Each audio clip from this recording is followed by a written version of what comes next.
5 videos. It looks like we finally have the full release now of etaHEN version 2.0B by Lightning Mods.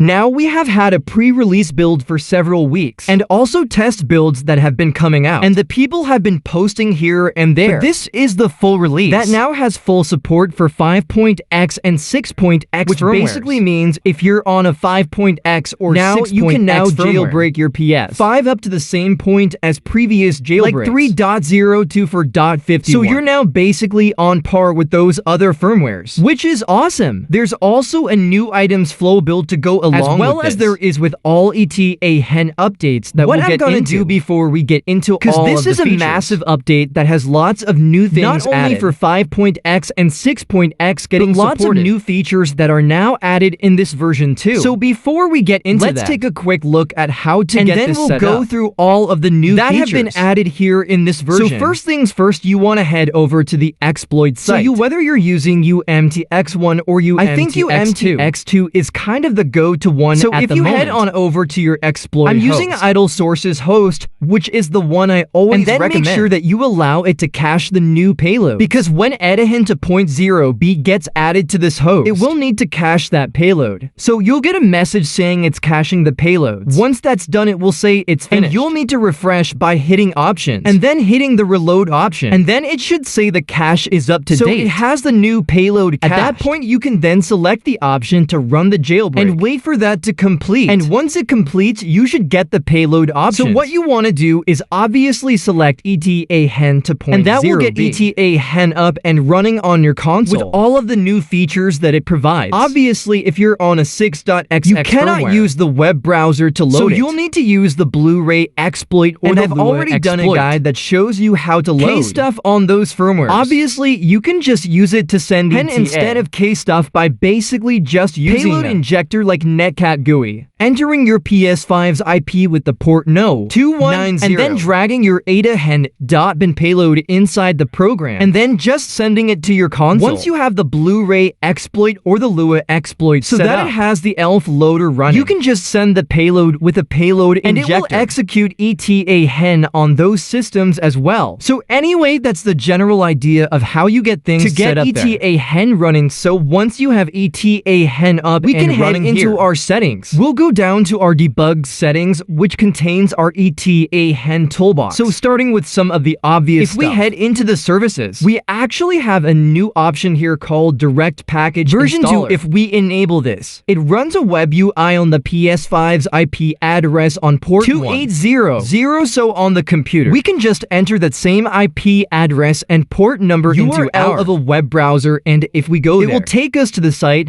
that is actually hosted on the PS5 by etaHEN, the DPIV2 web interface. So all we need to do is click choose file, and then we can select a package file that's on our computer. So this will work across multiple devices. So I'll use PT. I did already have it installed. I've deleted it from my PS5, so reinstall it here by selecting the other great option here is that you can a URL. So if you have a link to a package file, and you have the direct download link to that package file on some server somewhere, you can just paste in the link here, and it will upload and download it directly from that server, so that you don't have to download it to your computer and then send it to the PS5. So that's a pretty cool option. So in my case, I just selected one that's on my computer. And then we can click upload and install. And it even gives you the time remaining and the speed of how long it's gonna take here. Okay, so we're now done 100% install started. If we switch over here, you can see that it has actually started to install it on the PS5. After downloading, if we head back over to our home page, it should hopefully be here, and we can see it's now installing, and there it goes. So it says downloading again. So I think the way it works is it downloads it to somewhere a location on the PS5's SSD, and then it installs it from there. So this is now the installation process. I'll quit out of there before it actually launches the application. But you can see it has installed. Just wait a few seconds here, and there it goes. So we have successfully installed our package file. And if we switch back over here, clear temporary files once you're done installing, because I don't believe it deletes the package file after it's installed it. So that means there's kind of two copies of the game. The package file that it downloaded and the installed version. So you'll double the amount of storage space being used on the system. Which is why there is this temporary files option, which you can select, which will then delete that package file once it has been downloaded to the console. So another new feature that's been added is the cheats feature. The cheats downloader. So we can activate this by running a game, a PS for game or a PS5 game. In this case, I'm running Demon Souls. And then once we have the game running, we can just switch back over into the etaHEN toolbox and head to the cheats working progress option. If we select this option, you can see it says there's no cheats currently available. Because I don't have any downloaded or installed at the moment. So all I need to do is select the option to download the latest cheats. And it will automatically download all of the cheat files available. And then extract them into the data folder on the hard drive. In the etaHEN cheats folder, it will extract all of the latest cheats. Just like how etaHEN does it on PS4. Same idea, so once the download is complete, we can press circle to back out of the menu, and then go back into the cheats menu. And now all of your cheats should now be available. If there are cheats available for that specific game, and game version that you're running. So Demon Souls version 1.04 does have a bunch of cheats here. So I can go ahead and enable infinite as well health, as infinite stamina, one-hit kill, and will also enable max souls as well. So once you've enabled all of your cheats, you can just switch back into the game and see that all of your cheats are applied. So you can see if I start running around, my stamina bar is not going down. So I do in fact have infinite stamina. So that is working perfectly. And then of course I can also kill enemies in one hit, which is also working, and I also have infinite health as well, which will demonstrate if we can find another enemy that will actually attack me. And as you can see here, we've got infinite health working, as I'm not taking any damage when I get hit here. So before we get into any more etaHEN let's go ahead and install the latest version of Itemzflow to go along with this, because some of the features kind of rely on Itemzflow here. So what we can do is, first of all, if you don't have Itemzflow installed already, you can install it from the Homebrew store. If you don't have that installed, you can install that from the etaHEN toolbox with the install Homebrew store option. And that will get the Homebrew store installed. And then you can run the Homebrew store and use that to then download and install the latest version of Itemzflow. And once that's available, we can then launch Itemzflow from here. Now, when you first launch Itemzflow, it will actually download to plugins for etaHEN automatically. It used to just download the Illusions cheat plugin, which it does download still, although it's been renamed to the Itemzflow XML patches plugin. Which makes more sense because it's really like patches. 60 FPS patches that it's used for rather than cheats. So it's been renamed, and then we also have the disable errors which plugin, is used to get rid of those annoying error messages that pop up when running PS5 game backups. So that is another plugin that has been added, and those can be loaded from the plugin section in the etaHEN toolbox if you want to enable those.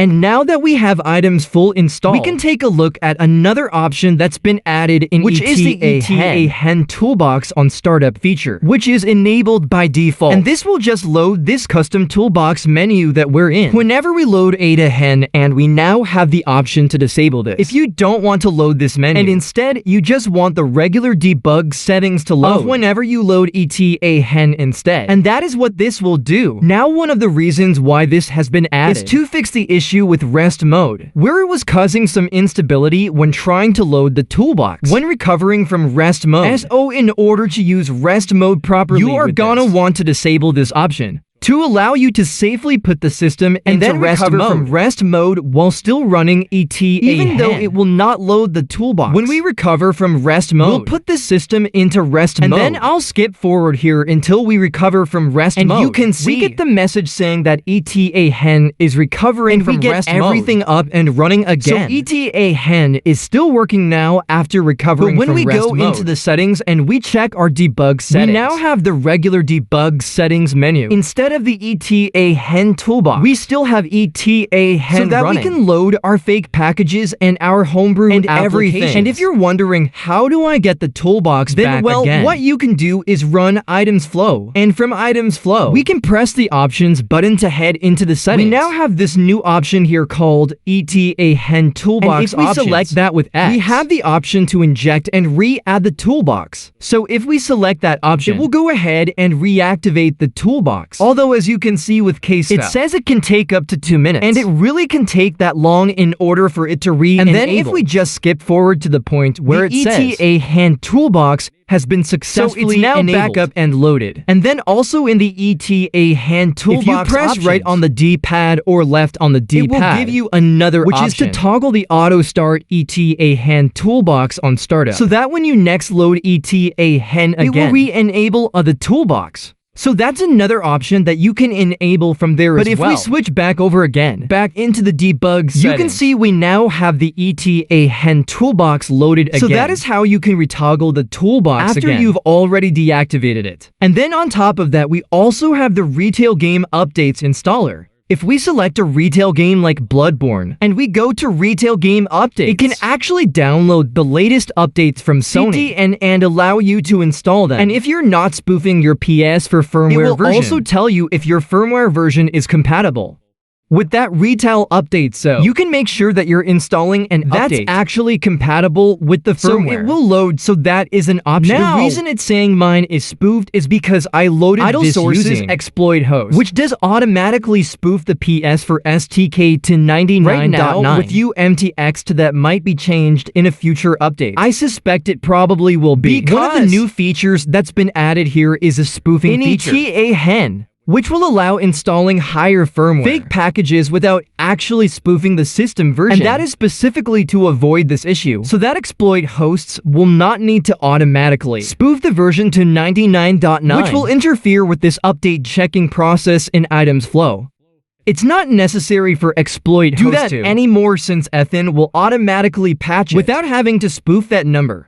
So that is another thing that's been added in So I suspect that this error we're getting about PS4 firmware being spoofed will not be an issue once exploit hosts remove the automatic spoofing, which they will probably do. Maybe they'll just add it as another payload in the exploit instead of applying it automatically. So that's what I kind of expect there. You also need to make sure you don't have a DNS blocker when using this feature, otherwise it won't allow you to download the retail updates from Sony's servers, since you'll be blocking Sony's servers with a DNS blocker. So that will have to be disabled, at least temporarily, in order to be able to use to get your game updates downloaded. I believe there's also been an improvement to the package installer. So it shows more information as it's installing the package files. Itemzflow, that's another feature. And the last big change in this Itemzflow is an experimental self-decryptor for the Itemzflow dumper. When you're dumping your PS4 games or PS5 PS4 games into fake packages, or turn your PS-1 games into playable dumps that you can run from Itemzflow. So in that case, up until now, we've not been able to automatically decrypt the executables in Itemzflow unless you're on a bypasser-supported firmware up to 2.17, where Itemzflow will automatically decrypt the game as well as dumping the game files. So it's more easy to turn it into a working game backup. So this is an experimental version. So don't know how well it works with every game yet. But the idea is that the dumper will now also try and decrypt the game executables while it's dumping the game files, just like it does on bypasser-supported firmwares, so that you'll be more easily able to create your PS5 and for game backups. And because it's an experimental option, it will prompt you to either enable it or not.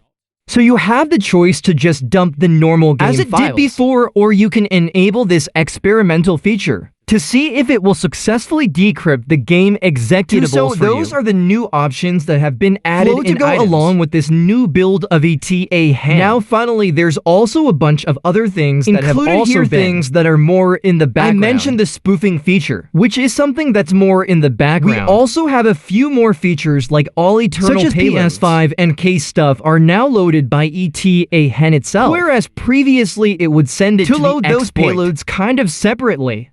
A PS5 debug has also been updated to 1.0B, and also PS5 debug has been disabled currently for 5.x because apparently it does not work correctly on those firmwares right now. So that's been disabled temporarily. We also have the PS5 debug option in the etaHEN which can now load it on demand without rebooting. There's also been several bug fixes that Lightning Mods has included here. So he's fixed an issue that would cause plugins to fail when loading them from the USB. He's also fixed rest mode, but you must disable the toolbox auto start before entering rest mode, which we already talked about. We also have a fix for the allow data access in app sandboxes option for 3.by5.x and 6.x, which was thanks to Best Pick. So not sure, but there must have been an issue on those firmwares. I'm on 4.03, so I never really had an issue with that. There was some issue with it on those mentioned firmwares, so that should now be fixed. There's also been a small fix for an issue, causing the remote play menu to display more than one equal sign for the account ID.